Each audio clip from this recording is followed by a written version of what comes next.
Ya gue ingin kembali sendiri nih, gue ngaku nih sama lo. Gue baru 2 kali gue ngaku nih. Dia cari, itu apa kayak lagu cinta gitu ya.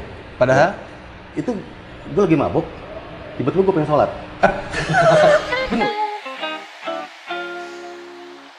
kita kembali lagi ke Nick Coffee. Dan hari ini seperti biasa tamu kita yang cool-cool semua, yang asik-asik. Karena kalau kurang asik ya kita nggak undang. Gua ini sebagai ya mau dibilang generasi 80s, mau dibilang generasi 90s. Tapi gue tuh kalau perhatikan orang-orang dari 80s sampai 90s nggak banyak yang lolos sampai masuk ke 2000-an, 2010-an, dan 2021 sekarang. Nah, hari ini bintang tamu gua spesial banget. Orang yang membentuk kultur 80-90 sampai sekarang. Iwake. Iwake. Wah, lu sih gila, Pak. Thank you banget, Pak, udah bisa datang. Ngangenin banget. Ini juga legend sih. Legend. Kita sama-sama dulu di Bandung ya. Jadi kuliah yang satu di Parahyangan, yang satu di Pajajaran, tapi ngumpulnya bareng, mainnya bareng. Iya. Oh, bisa gitu dulu ya? Sampai dulu sering banget banyak yang nanyain ke gue, wah, Niko tuh anak Unpar apa anak Unpad sih? Karena kan kita berteman. Di Unpar banyak cewek-cewek Jakarta macam lucu-lucu ya kan. Jadi kita datang ya kan. Kadang-kadang teman Unpar juga datang. Kalau ketemu dengan Mojang Bandung datang gitu kan. Karena pembagiannya seperti itu, Pak. Dan gaulnya ngeblend banget ya. Ngeblend banget. Belum emang akhirnya gue anak Jakarta, gue anak Bandung. Walaupun ada yang begitu tapi sedikit sekali. Sedikit banget. Most of emang kita ada di situ dan kita ngeblend. Jadi tahun 88, 89 lah, jangan diukur-ukur lah, kalian sebagian belum lahir juga. Masih air. Masih dipikirin. Tapi kita menikmati Bandung. Yap. Ya, dari makanannya, dari dinginnya. Wah, asik. Wah, kampus dia nih cembeluit. Ya. Gue tuh dulu paling suka ya nih kalau misalnya ada kuliah pagi. Lu kuliah pagi lo. Lu emang anak pagi lo. Gue bukan orang pagi. Kadang-kadang emang gue nggak tidur, gue bela-belain buat ngejar suasananya doang ke kampus. Pas masuk kelas gue pulang. Jadi Bandung tuh yang kenapa? Jadi dulu di Bandung jam 8 belum di Cembeluit gitu ya. Itu masih ada kabut. Iya, asli. Dan itu cewek-ceweknya pada pakai sweater warna-warni gitu. Ini mata dimanja. Mata dimanja. Asli tuh. Jadi kalau anak Unpar nih ya, mereka pagi kena kabut. Sore mereka kelas jam 4 kena kabut. Terus nongkrong ke Bumi Sangkuriang. Giliran IP jelek kalang kabut. Jadi kalau kita di kuliahnya memang nggak cepet gitu ya, karena suasana Bandung tuh gimana gitu. Gimana ya? Jangan salahin kita Jangan dong. salahin kita. Terlalu nikmat gitu loh, ya kan? Waduh. Gua kalau bangun pagi tuh ya, yang gua nikmatin tuh ya mandi air panasnya aja. Ambience paginya gitu. gitu. Makanya gue kalau dicengin sama anak-anak teman-teman gue dari Jakarta datang, wah lo di Unpar sih Universitas Pariwisata nih. Kurang ajar lo bilang. Parahyangan ya. Pariwisata. Tapi kita banyak ketemu di dunia kreatif somehow. Iya. Ya, Pak ya. Nah, dulu ada Padiangan, Pajajaran, Parahyangan. Jadi kumpul-kumpul tuh ya kita ya. Betul. Ada gengnya Tika, Yosi di Unpar, ada gengnya Daan ya kan. Denny Isur ya Unpar ya kan. Jadi kita ketemu tuh. Gue sih pernah jadi ya pemain figuran ada Padiangan. lu sempet Gue gak? tahu. Gue pertama kali gue di Padiangan gue jadi apa? Gue jadi Putri Salju. Gue pakai stretch, ya kan? Yang jadi pangerannya Sapu, Ronald. Sapu. Halo Sapu. Sapu. Nah, gue inget banget ada Yosi juga dulu waktu itu kan. Karena gue jadi Putri Salju, gue pakai apa? Gue udah pakai stretch, ya kan? Ditambah lagi pakai baju senam. Iya. GB gue mana-mana man gila. Cut lagi kemana-mana kan. Kurang ajar emang dikerjain. Tapi waktu itu kita kerjakan semua itu for fun. For fun. Iya kan? Seneng banget. Bener-bener kita ketawa aja gitu ya. Dikasih 75.000, thank you. Hatur nuhun Kang. Gitu ya. 75 mau berapa? Nongkrongnya Gardu Jati juga. cari makan situ. Makan di Gardu Jati, tempat makan di Cembeluit, suasananya juga enak banget. Jadi gua nggak heran kalau di Bandung tuh banyak lahir tuh ya, musisi atau orang-orang kreatif dengan apa namanya ya, frekuensi yang santuy gitu. Ngerti nggak sih, Le? Santuy Iya banget. kan? Dan setiap komunitas tuh buat gue apa ya, punya attitude-nya masing-masing. Iya. Seru banget, kita mau nongkrong di Supratman juga seru. Iya kan, tempat Ari Lusli ya, almarhum ya. Anak KSB juga seru, anak-anak wannabe juga seru, ya kan? Wannabe dancer. Wannabe dancer. Loh, Dani kan Java Jive awalnya anak wannabe kan? Oh iya. Dani Sprit, iya. Asik, sebut lagi. Jadi memang kalau gue bilang makanya anak Bandung tuh kreatifnya tuh nggak ngotot gitu. Iya. Tapi ada terus gitu, dibuai dengan suasana, keluar lagi. Makanya musisi, komedian itu banyak lahir dari kota Bandung.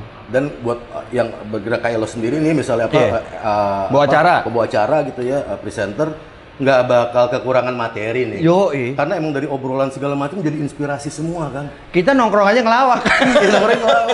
Akhir keluar Batman Kasaru. Oh Nyoba bahasa Sunda gitu kan, bahasa Sunda di mix sama Inggris ya, dari gimana mereka nyeletuk semua segala macam kan akhirnya jadi lucu nih. Gitu. Terus kita tuh dulu sama-sama ya ada radio ya. Radio OS kalau gua sebagai penyiar, kalau Iwa tuh bikin komunitas yang menurut gua juga salah satu cikal bakal musik rap di Indonesia tuh, ya Wak ya. OS Rapping Crew. OS Rapping Crew. Tuh. Wah itu seru banget, Dik. Jadi gua waktu itu di Jakarta juga sempet emang kalau ada acara off air Prambors gitu ya, sendirian gitu ya. Ketika gue kuliah di Bandung, gue deket sama teman-teman OS kan. Ya akhirnya kita bentuk OS Rapping Crew, ajak Yosi semua ada Dodi waktu itu sama Dion Arya. Dion Arya. Udah, dan itu serunya. Yang gue pengen dari situ, setiap kali gigs kita mesti punya lirik baru. Wow, top. Pokoknya yang sesuai dengan eventnya gitu. Event apa, produknya apa, kita bikin baru pokoknya. Itu challenge-nya di situ, Pak. Itu buat gue seru banget, gue harus kita harus dong gitu, maksudnya kita mesti give something gitu ya, entah ke acaranya, entah ke yang nonton gitu kan, pokoknya mesti baru.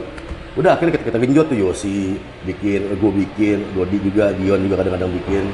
Jadi setiap gigs tuh buat gue jadi kayak bener itu tadi, lebih banyak fun-nya. Gue tuh masih inget di Studio Is suatu malam gitu ya, ujungnya lu freestyle, Wak. Wah itu masih gue inget, walau kata-katanya gue nggak inget, tapi bagaimana lu dikasih freestyle terus lalu lu bikin, di situ gue bilang wah emang jago nih Iwa, gokil karena lu itu kan ditantang ini Wak ya. Iya.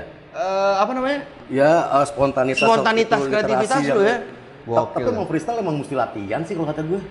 Bukan latihan ya. Artinya lu rhyme-nya lu latih gitu. Bukan sekedar rhyme aja, gue tuh dulu ada kebiasaan dalam sehari paling enggak gue punya ada 10 kata baru dari kamus. Entah bahasa Indonesia, bahasa adaptasi atau bahasa Inggris. Oke. Ya udah, dan itu nggak gue hafalin, gue tulis masing-masing kata 10 kali. Norak banget. Tapi dengan begitu akhirnya ke subconscious gue jadi ini kan, jadi ketika sewaktu-waktu emang diminta kayak gitu, jadi udah karena udah ketaruh di bank nih, jadi yang keluar gitu. Wah rajin nih anaknya. Nih anaknya rajin nih, kalau di kelas nih nggak nyontek nih kayak begini. Masalahnya udah bikin PR sendiri di rumah.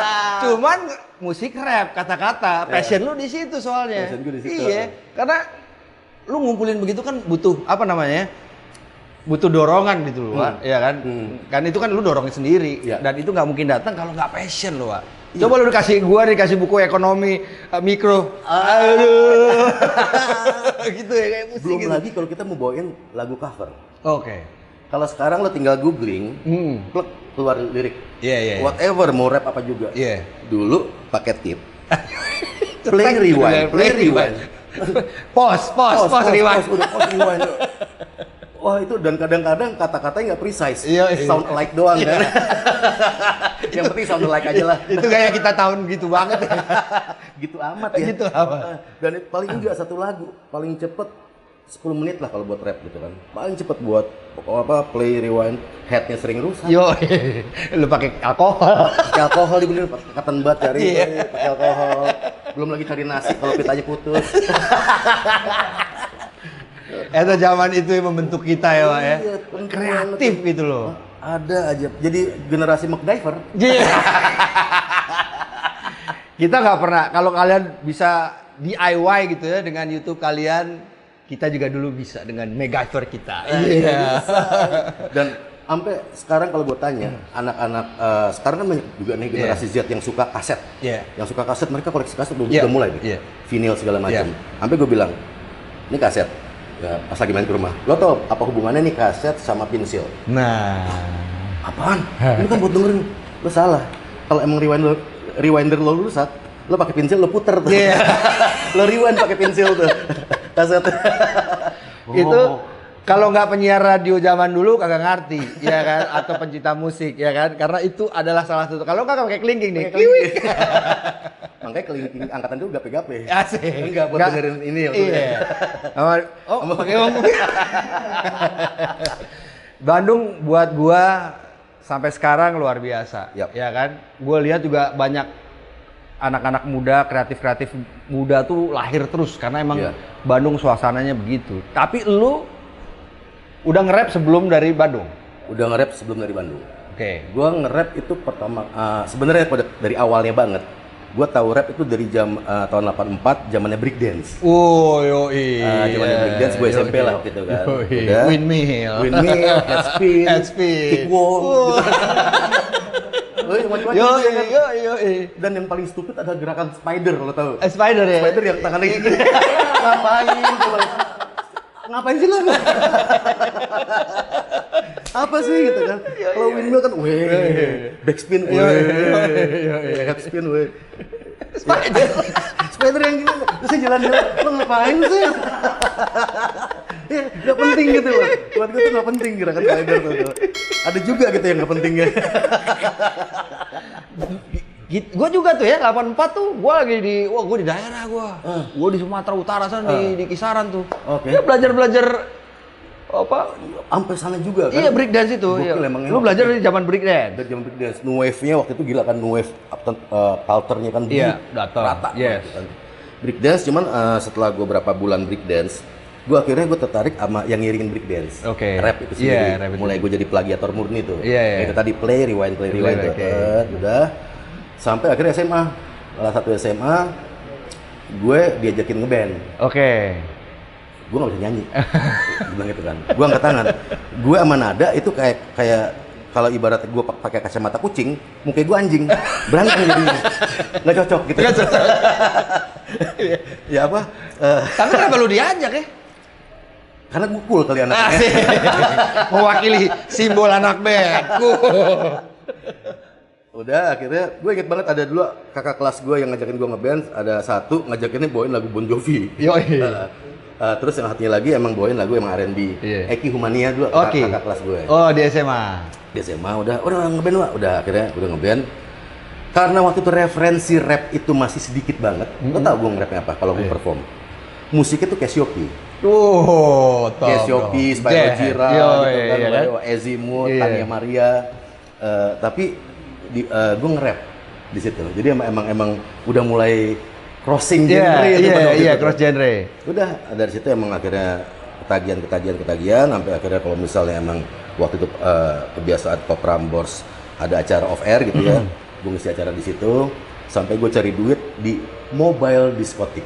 Keliling-keliling ini dulu kalau ada ulang tahun gitu. Semua segala macam. Cuman emang waktu itu lumayan agak laku waktu itu. Karena memang waktu itu yang emang pakai scene rap ya tim lu doang ya.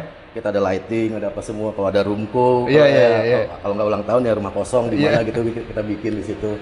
Ya udah biasaan dari situ udah akhirnya berangkat ke Bandung. Ke Bandung juga tadi gue cerita nih sama Timlon nih, gue agak-agak kecelakaan gue masuk Unpar karena gue di Brasel udah keterima waktu itu. Di Brasel? Di ekonomi. Udah keterima, udah anak-anak nih berangkat ke Bandung nih. Pada daftar, ikutan deh.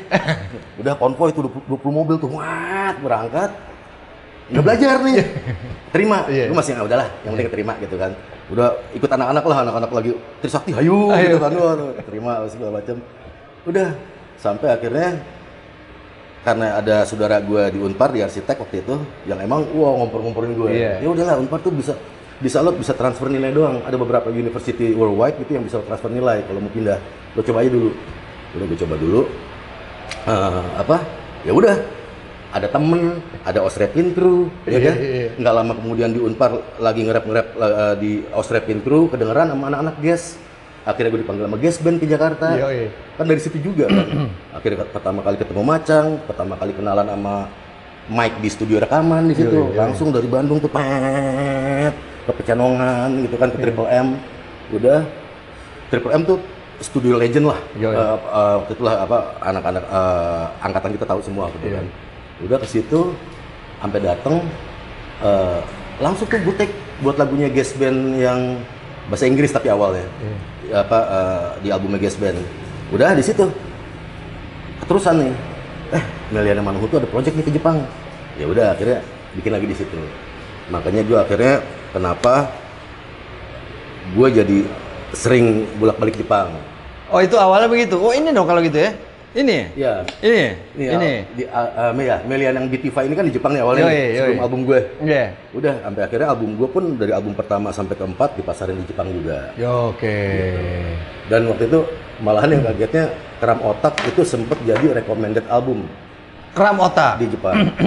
Gitu lah sementara di sini waktu itu masih belum ngeh kan Kram Otak karena warna musiknya apaan sih? Rap bukan. Gua pun itu bukan musik hip hop. Tapi ya udah sampai akhirnya sekitar 3 atau 4 tahun kemudian beberapa musisi bilang lo kecepatan bikin lo. Kram Otak lo kecepatan banget bikin. Lah iya. Itu kan bukan hip hop, emang bukan. Awal gue nongol juga wah kok lagu rap gini? Ada intro, ada interlude gitu loh. Ada bridge. Itu lu tabrak tuh pakemnya tuh. Gue tabrak. Gue bilang, ya ngapain gue jiplak-jiplak sana nih karya-karya gue. Iya, attitude gue dong yang masukin, bukan attitude orang lain gitu loh. Itu nge-rap di album yang pertama itu, lu udah sama Macang tuh? Udah sama Macang. Udah sama Macang tuh? Macang ibaratnya yang ngambil gue dari selokan. Pakai pinsat lagi ngambil kan. Jadi album yang pertama ini nih, gue ngeliat lu menganggap diri lu romantis nggak? Kalau dulu kan pembuat lagu, penyanyi kan lagu-lagu cinta gitu kan. Tapi lu yang dikenal tuh lebih banyak lagu-lagu yang tentang ini tikus got lah gitu loh ya kan. Lu termasuk orang romantis nggak kalau menurut lu waktu membuat album-album itu tuh? Laguku Ingin Kembali lagu cinta. Oh iya benar, aku itu. Pertama ya. Cuman emang itu gue rasa emang buat orang ngakrapin ya. Ngakrapin situ, tapi mulai lagu kedua ketiga ketipu semua. Baru lagunya beda-beda. Kenapa beda gitu kan? Gue pikir lagu romantis, tapi tikus got. Tikus got lah, apalah segala macam. Gue sih sebenarnya kalau rap buat gue cuman kayak storytelling ya. Iya asli. Lebih ke storytelling, storytelling tentang gimana lo menceritakan keadaan sekitar lo, keadaan hati lo secara sketsa gitu loh ke dalam satu lagu gitu ya misalnya. Dan mungkin ini banyak juga yang kritik ke gue kayak biasanya kalau rap kan frankly speaking. Kenapa lo metafor? Lu banyak banget lagu yang metafor gitu ya yang bahkan ya gue ingin kembali sendiri nih, gue ngaku nih sama lo, gue baru 2 kali gue ngaku nih dia cari itu apa kayak lagu cinta gitu ya. Padahal itu gue lagi mabok, tiba-tiba gue pengen sholat. Gue ingin kembali, maksudnya bagusnya yang padamkan barat. Jadi gue itu doang sebenarnya, tapi gue delivernya itu gitu. Gue kalau mau jujur ya, yang gue pikirin adalah gue lagi bilang, gue pengen sholat ya, gitu. Asik. Gue sholat gitu. Itu yang gitu doang gitu. Walaupun besoknya nggak lagi. Saat itu doang gitu kan. Tapi waktu itu emang jadi yang gue cuma ini rasa gue ini, tapi gue nggak mau ngajarin orang. Ini buat gue gitu, ini buat gue. Sampai lucunya itu akhirnya kebentuk komunitas yang emang yang tahu maksud dari lagu gue. Kayak lagu Kapal Goyang, Kapten Kapal Goyang. Itu orang yang kayak lagu tentang mabuk di kapal goyang. Itu jujur itu lagu tentang gimana gue waktu itu takut Indonesia pecah. Ketika Indonesia pecah, masing-masing nyari selamat dengan sepecinya masing-masing gitu ya. Orang nggak Gue bercerita tentang kaum yang termarginalkan itu di lagu Cuma Ulat. Ya, ada ulat hidup di dalam buah tomat, toto dipetik, dia nggak tahu dibawa kemana, karena dia udah ada ulatnya dibawa pasar swalayan, karena akhirnya nggak kepilih, akhirnya dia nyongkrok aja gitu di tong sampah gitu, dibuang. Ya udah, kaum yang emang termarginalkan, yang emang nggak bisa ngapa-ngapain. Tapi buat gue nggak mau jadi orang yang gue cool loh, gue udah ngeritik ini loh. Oh iya. Gue nggak mau. Lu tuh begitu lu, Wak, gue lihat. Buat gue yang penting udah orang hibur aja deh. Lu kritik lu tuh santai gitu, Wak. Nggak apa namanya, nggak judgmental gitu loh. Iya kan? Berani, man. Iya kan? Takut man. Lo ngejat 1 balik ke lo 10 soalnya. Lo nggak berani gue. Lo gila lo. Bukan orang yang balikin, kita nggak tahu sebenarnya semesta yang balikin gitu. Iya, Gue iya, takut iya, banget. iya. Makanya itu gue jaga banget. Karena kalau gue lihat kan pada zaman itu juga kan banyak musisi kalau nggak dia bicara tentang cinta, ada beberapa bicara tentang alam, selebihnya tuh bicara tentang kritik kepada pemerintahan, Iya. kritik terhadap social life yang terjadi gitu. Lu juga melakukan itu menurut Gua gua melakukan gitu. Iya, tapi dengan cara yang santai gitu. Itu Iya. karakter lu tuh kebawa banget tuh di situ menurut gua. Karena buat gue gini, Nick, yang paling efektif adalah gue bahkan beberapa kali gitu ya ngisi acara ulang tahunnya pihak yang emang mungkin gue kritik gitu.